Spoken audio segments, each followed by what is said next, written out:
ไม่ทรงค่ะเมื่อในกระทบกันตั้งเขายิ่งคำดูในค่ะเนาะ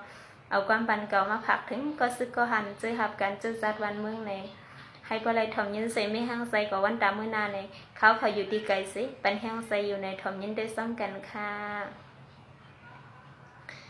จงว่าเมื่อในข้าก็มีสิแหล่งกาความอ่อน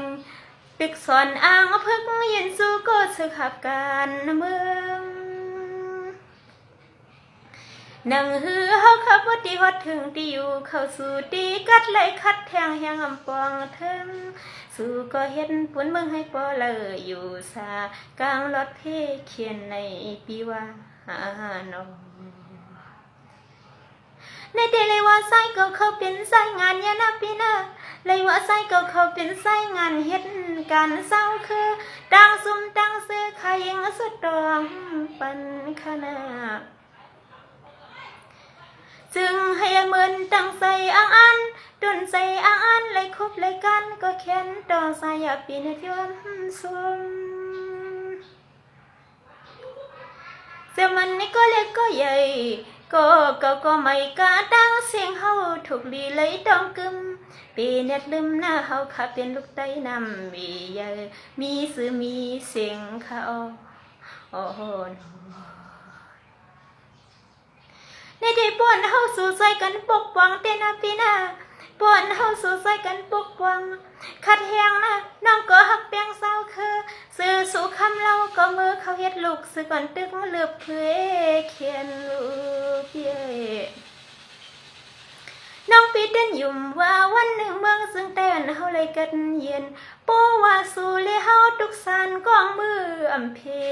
ดังน้องก็อยู่มันหยับตุงกินมือพองเลยยินทอมเสียงปีเฮาคังอันในใจปีพาวังน่าเขียนต่อสืบกว่าสู่ปีเฮาวนปาตาปันลูกหลังอันเฮาขัดดังหลังเล่นฮานอ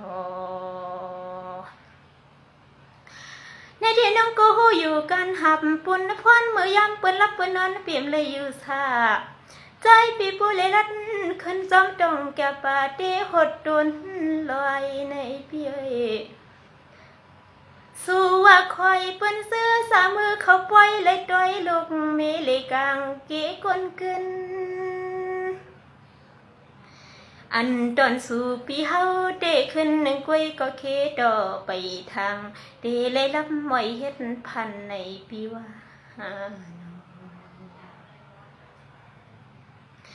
น้องก็ปีพูดถึงกังในเมืองเลี้ยงนะเปียสัวพูดถึงกังในเมืองเลี้ยงปีก็เสียงติ่นกำวังซ้อมตาปิ่มเลยลัดไตไปพายสู้ลอยในเปียไปเลยมือเขาเฮ็ดก็ดังนกก่อยนกกือลายอันคันโมปีว่ากว่าในอำสามังปอกมันแก่นคมคอโปเมียนยำต้องรอนั่นอึดโซมังปอกโซโหตาน้ำยำยิงโปไหลในปีว่าฮานอในที่น้องเตยอนปันแห้งสูนะเปียนะน้องเตยอนปันแห้งสูนะเปลี่ยนหือเฮาอันยังสู้เปลี่ยนหือโอยอนสู้ยังสู้แต่เมืองเศร้ากวนคนะเปลี่ยนซึ่งหือก็เดืองละเฮาซอยกันเด็ดใต้ให้มันออกมันขึ้นไวให้เลยอยู่กว่ากูนี่ลีกว่ากูเอิงปึงกว่ากูดังเปิ้นวางปล่อยปันซื้อเมืองไตอันในซึมกูยังกูใจเย้าเฮาค่ะอย่าแจกเพว่าเป็นปุ่นพรเธอคณะโนในที่คดีย้อนปันสึกหันดังยิ่งตั้งใจวันไงให้อยู่มนเสือใจคณะจะมันมือย่ำคำโปตกลางในซึ่งให้โปลดเพอันเตเลสิบเป็นแสนอยู่จะมันมือลุกมือนั่งมือย่างมือกว่าโยกาลดกังกะดังเสียงลังคายันตึงเสไว้โปเซซึ่งสุดต้องแมงซึ่งให้สุเศร้าโปเลยกัดเย็นซึ่งให้โปลดเพเขียนคณะโน ย้อนสู้